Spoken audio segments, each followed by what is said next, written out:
Hi అండి, welcome to my channel. ఈరోజు non veg స్టైల్లో ఫిష్ చేసుకుందామా? ఫిష్ అంటే రియల్గానే ఫిష్ అనుకుంటున్నారా? కాదండి, అరటికాయతో ఫిష్ కర్రీ చేసుకుంటున్నాం అనమాట. అంటే అందరూ చేస్తున్నారు కదా అంట, అందరూ చేస్తారు, ఒక్కొక్కరిది ఒక్కొక్క స్టైల్ కదా. మొదటిగా ప్యాన్ పెట్టుకుని ఆయిల్ వేసుకుని తర్వాత కొంచెం ఆనియన్ పేస్ట్ వేసుకుని తర్వాత అల్లం వెల్లుల్లిపాయ పేస్ట్ వేసుకుని బాగా వేగనివ్వాలి. తర్వాత కొంచెం పసుపు వేసుకుని బాగా ఫ్రై చేయాలి. సేమ్ ఫిష్ కర్రీ మనం ఎలా వండుకుంటాం అలానే కొంచెం కరివేపాకు వేసుకున్నా. నేను ఎందుకని దీన్ని చేయాలని అనుకున్నా, ఎప్పుడు నాన్ వెజ్ తిని తిని తిని విసుకొస్తుంది. అయినా కూడా నాన్ వెజ్ స్టైల్లో వెజ్ కర్రీని ట్రై చేయడం అనేది మంచిగా అనిపిస్తుంది కదా. సో అందరూ చేసిందే కదా అని అనుకుంటున్నారేమో, ఒక్కొక్కరిది ఒక్కొక్క స్టైల్ అంతే కదండి, మసాలాలు వేరే ఉంటాయి. సో అందుకని నేనైతే ఈరోజు అరటికాయ కర్రీని ఫిష్ కర్రీ స్టైల్లో చేశాను అనమాట. సో టేస్ట్ అయితే చాలా బాగుంది.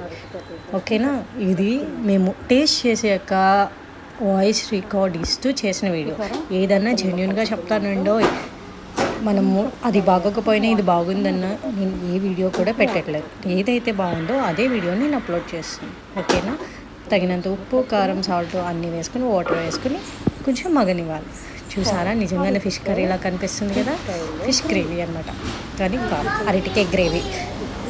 సో దీన్ని మంచిగా ఉడికించుకోవాలి. అరటికాయ కదా, వెంటనే ఉడికిపోతుంది. ఒక 5 minutesలో అయిపోయిందండి నా కర్రీ అంతా. కానీ టేస్ట్ అయితే చాలా బాగుందనమాట.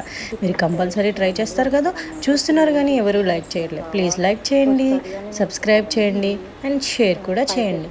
మీరు కనుక మమ్మల్ని కనుక ఇలానే ప్రోత్సహిస్తే ఇంకొన్ని మరిన్ని ఇంట్రెస్టింగ్ వీడియోస్ ఖచ్చితంగా మీ ముందుకు వస్తానని చెప్తున్నాను. సో ఈ కర్రీ కనుక మీకు నచ్చితే కనుక లైక్ చేయండి, ఓకేనా. అండ్ మీరు ట్రై చేసి ఎలా ఉందో కూడా కామెంట్ చేయండి. పైన కొంచెం కొత్తిమీర వేసుకోవాలన్నమాట. కొత్తిమీర వేసుకొని మూత పెట్టేసుకుంది. ఆ కొత్తిమీర ఫ్లేవర్ కూడా పట్టి ఇంకా టేస్ట్ అనేది బాగుంటుంది అన్నమాట. చూసారా ఎట్లా ఉడుకుతుందో,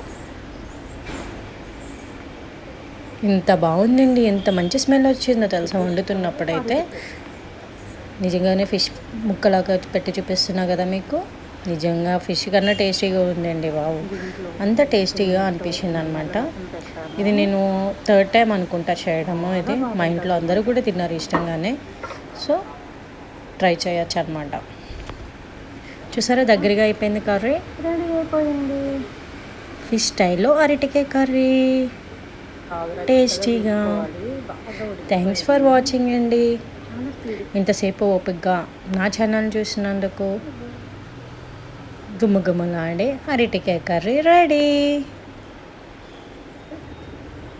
అరటికాయ కర్రీ. Thanks for watching.